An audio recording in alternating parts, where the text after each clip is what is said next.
नमस्कार मित्रांनो, कायदेशीर माहिती देणाऱ्या माझ्या यूट्यूब चॅनलमध्ये तुमचं स्वागत. आजचा विषय कायद्यानुसार अपील म्हणजे काय. तर पहिली गोष्ट, अपील म्हणजे खालच्या न्यायालयाच्या निर्णयाचे पुनरावलोकन करण्यासाठी उच्च न्यायालयाकडे किंवा प्रशासकीय संस्थेच्या आदेशाचं पुनरावलोकन करण्याकरता न्यायालयाकडे त्याचं रिसॉर्ट करणं. म्हणजे पहिली गोष्ट म्हणजे वेगवेगळ्या स्वरूपात सर्व कायदेशीर प्रणाली काही प्रकारचा अपील प्रदान करत असतात. महत्त्वाचं म्हणजे अपील करण्याचा अधिकार हा वैधानिक आहे आणि मूलभूत अधिकार आहे. म्हणजे कुठचाही निकाल लागला, आदेश दिला गेला, शेवटचा आणि तो अंतिम नसतो. त्याच्यावरती जर अपील आहे तर त्या अपील तो त्याचा अधिकार ठरतो. हा केवळ अपील प्रक्रियात्मक अधिकार नाही, तो वैधानिक अधिकार आहे. म्हणजे कायद्याने तो प्रदान केलेला आहे.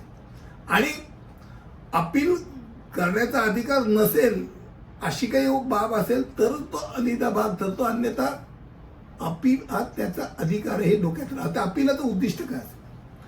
कायद्यात अपील ही एक अशी प्रक्रिया आहे की ज्यामध्ये उच्च प्राधिकरणाद्वारे त्या प्रकरणाचं पुनरावलोकन केलं जातं.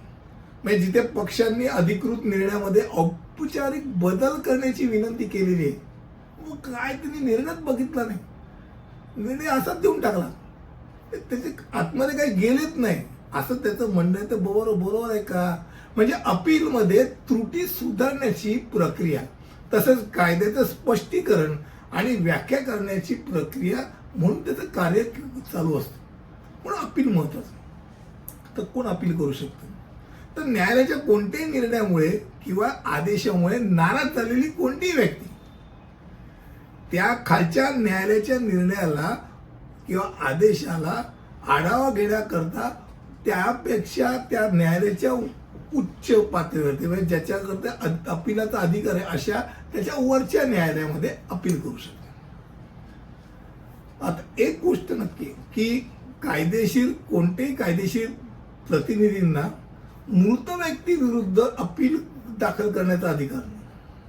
कारण शेवटी तो मेलेला व्यक्ती, मृत व्यक्ती, त्याच्या विरुद्ध अपील केलं तर त्याला त्याचा डिफेन्स करायला संधीच मिळत नाही. त्यामुळे मृत व्यक्तीच्या विरुद्ध अपील नाही. आणि सर्वसाधारणपणे खटल्याचा पक्षकार नसलेल्या व्यक्तीला न्यायालयाकडून विशेष काही परवानगी मिळाल्याशिवाय त्याला अपील करण्याचा अधिकार. तो काही संबंधच नाही, तुझ्या विरुद्ध आदेशच नाही दिला, ऑर्डरच नाही दिली, तुला अपील कशाला करायचं? ज्याच्या विरुद्ध ऑर्डर दिलेली आहे, आदेश झालेला आहे, त्याला अपील करू दे. हे नक्की एक गोष्ट आहे, अपील करण्याकरता एक लिमिटेशन म्हणजे मर्यादा हे 100%. आणि अपीलासाठी पक्षाकडून प्राप्त झालेल्या आदेशापासून ती तारीख सुरू होते.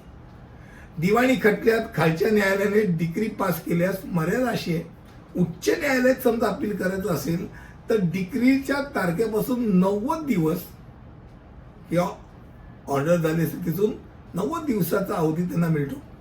किंवा इतर कोणत्याही न्यायालयात असेल अपील करायचे असेल तर डिक्री किंवा ऑर्डरच्या तारखेपासून 30 दिवसात त्यांना अपील करावं लागतं.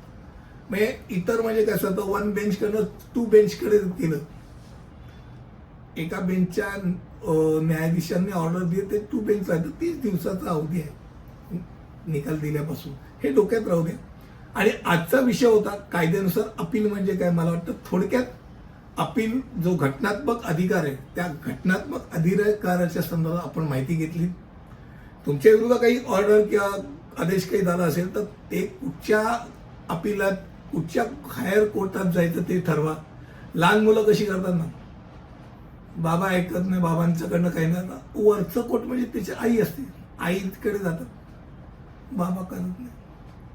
मग आई वरनं सुप्रीम कोर्टासारखी काहीतरी सांगते, आपलंच पोर आहे द्या. तसंच काहीतरी गंमतशीर माहिती म्हणून सांगितली की कायद्यानुसार अपील हा अधिकार आहे. अपील करण्याचा अधिकार जर आवश्यक असेल तर नक्की घ्या, फक्त लिमिटेशन मात्र बघायला विसरू नका. पुढच्या व्हिडिओमध्ये असंच काहीतरी नवीन घेऊन येईल. तिथपर्यंत अलविदा. धन्यवाद.